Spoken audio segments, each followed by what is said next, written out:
Бесінші дәріс палеолит және мезолит дәуірлеріндегі Қазақстан. Бірінші сұрақ: палеолит кезеңіндегі адамдардың кәсібі. Палеолит кезеңіндегі Қазақстан аумағындағы адамдардың негізгі кәсібі аңшылық пен терімшілік болды. Олар табиғи ортаға бейімделіп, күн көрісін жабайы жануарларды аулау және өсімдіктерді жинау арқылы қамтамасыз етті. Негізгі кәсіп түрлері: аңшылық, яғни бұл бойынша адамдар мамонт, жабайы жылқы, бұғы, мүйіз тұмсық сияқты ірі жануарларды аулаған. Аң аулау үшін тастан жасалған құралдар, шапқыштар, үшкір тастар, найза ұштары қолданылды. Ұжымдық аңшылық кең таралған, бұл әлеуметтік байланыстардың дамуына ықпал етті. Екінші кәсіп ол терімшілік. Жабайы өсетін дәндер, тамырлар, жеміс-жидектер мен жаңғақтар жиналды. Бұл бойынша азық-түлік қорын толықтыруға және тұрақты өмір сүруге мүмкіндік берді.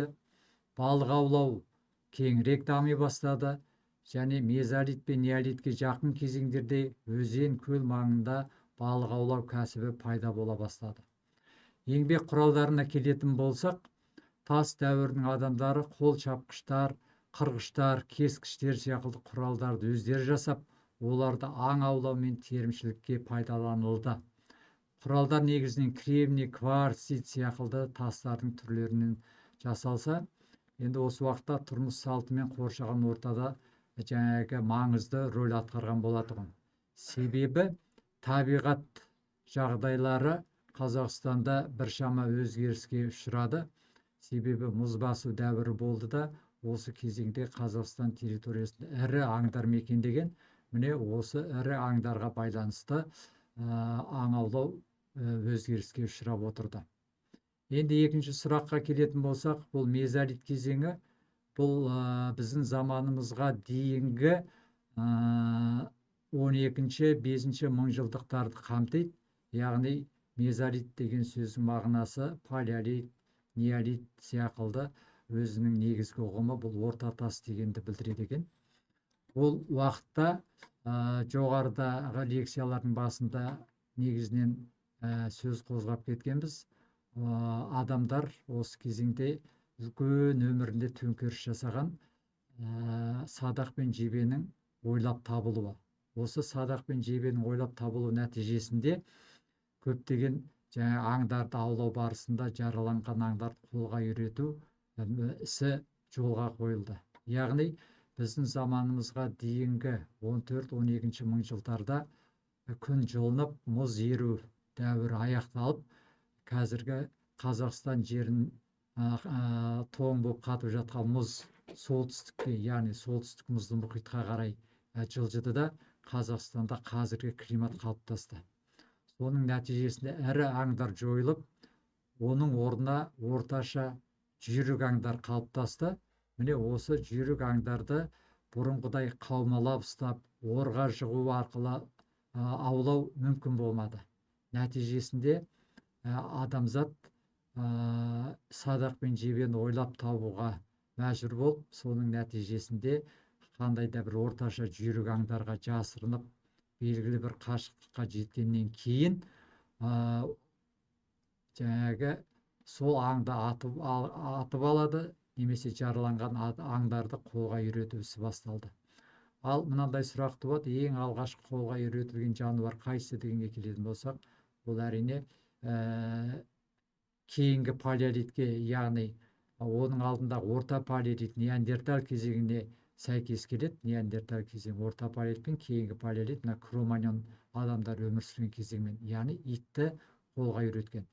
Ал мезолит кезінде енді адамдардың алғашқы қолға үйрете бастауы ол жылқы болып саналады. Соның негізгісі мезолиттен кейінгі неолит дәуіріндегі ботай тұрағын ерекше мысал ретінде айтуға болады. Солтүстік Қазақстандағы, яғни Қостанай және Челябі, Ресейдің Челябі облыстарының түйіскен жерінде өте маңызды ботай тұрағы бар. Міне осы жерде 90 мыңға жуық жабайы жылқының сүйегі табылған. Археологтар тауып дәлелдеген. Міне сол жылқыны қолға үйрету ісі осы уақыттардан бастау алғандығын көз жетеміз. Қарап отырсақ, тас дәуірінің алғашқы екі ірі кезеңі бұл палеолит және мезолит адамзат тарихында ерекше рөл атқарады. Және палеолит кезеңі бұл өте үлкен мерзімге, өте ауқымды уақытқа созылғандығымен сипатталады.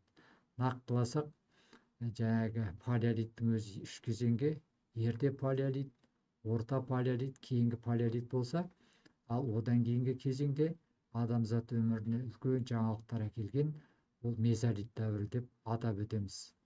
Жаңағы жоғарыдағы ең үлкен жаңалықтан бөлек, яғни садақ пен жебені ойлап табылудан басқа, балық аулау ісі де кең қанат жайды.